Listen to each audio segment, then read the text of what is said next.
La sécurité est renforcée ici à Bruxelles pour le 6e sommet réunissant l'Union européenne et l'Union africaine. En seulement 2 jours, plus de 60 dirigeants auront de nombreux sujets à traiter.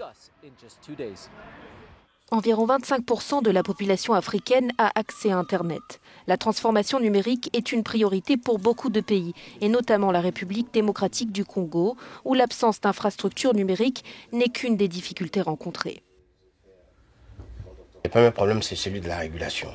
Nous avons un problème qu'il faut absolument réguler l'activité numérique sur le continent, c'est-à-dire avoir des règles claires qui précisent des conditions d'accessibilité. Deuxième problème que nous avons, c'est le problème de contenu. Il faut absolument que les usages applicatifs qui vont être développés par le numérique puissent répondre aux besoins des gens.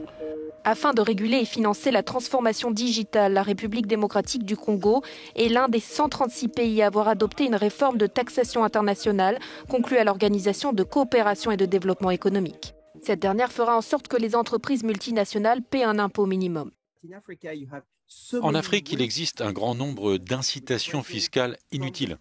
Elles résultent de la pression exercée par les multinationales qui ont dit « Accordez-moi une exemption d'impôt, sinon je vais m'installer ailleurs ». Comme il y aura un impôt minimum de 15%, les pays africains auront désormais la possibilité d'y mettre un terme, ce qui représente des sommes importantes. Selon plusieurs membres du Parlement européen, le commerce est un autre instrument susceptible de profiter à l'économie africaine.